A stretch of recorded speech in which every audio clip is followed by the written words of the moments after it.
Hi, this is Andy Newell with the FasterSkier Nordic Team Solutions Davos World Cup preview. Davos is a skate doubleheader with a skate sprint on Saturday followed by an individual start skate on Sunday.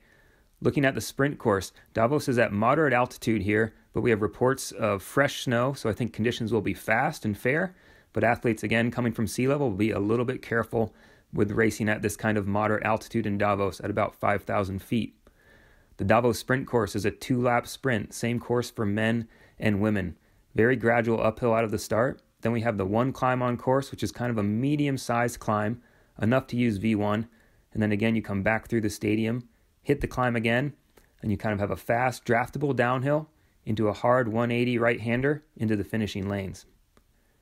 Let's take a look at a semifinal from last year. We have a number of U.S. athletes in this semifinal. Davos, there's plenty of room to pass out of the start. That's what makes it kind of one of those races that will start quite fast. And then because of the altitude, because of the lack of oxygen, you might see some of the skiers ease up a tiny bit out of the start. So again, fast out of the lanes. Athletes are going to try to jostle to get into a good position because even though you're open through the stadium, it can be pretty hard to pass on this course. Very gradual climbing out of the stadium. And then you have this hard right-hander into the first uphill.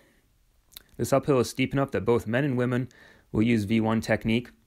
Here you can see Ida on the outside pushing really hard, great V1.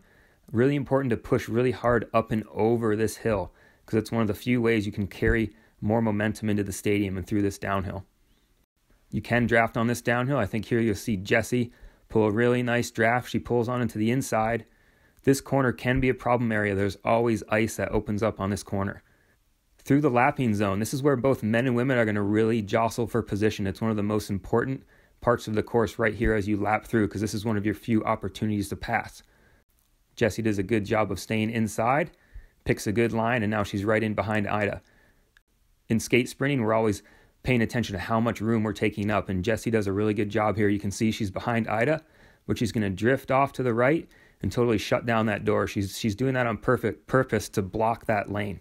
Now you can see her and Ida power over the top of the hill. That's exactly what she needed to do to kind of shut the door on the competitors. And coming into the lanes here, athletes that can carry a lot of speed out of the lane, out of this corner, will be really successful in the lanes. Look at Sophie on the inside. Great line. Much better line than anyone else in the heat. Carries a lot of speed into the lanes. But again, I think she was just a little bit too far back. It's really hard to come from 4th or 5th and be able to move on. That's why while you're lapping and up through the hill, you want to make sure you can get into a top 2 position. Super fast lanes, and almost every heat will come down to a lunge, I think, in both men's and women's sprinting.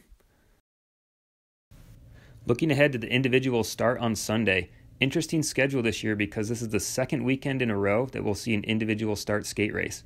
So a lot of the major players from Beto, such as Johaug, Kalla, will be forces to be reckoned with this weekend in Davos as well. Slightly shorter race this weekend in Davos, but again, athletes like Sundby on the men's side will be ones to look out for, as well as Dario Colonia, and also I think Sjurota here, Norwegian, is maybe the best skate skier in the world right now, so look for those athletes to be fighting it out for the podium. The Davos 5K is an interesting course. We say it's an old school course because of the profile. It has a very old-timey feel to it because it just rolls up, kind of gradual uphill climbing for about 3.5K. And then you have a 1.5K to 2K of fast rolling downhill back to the stadium. It's pretty rare that you see this kind of profile in modern ski racing.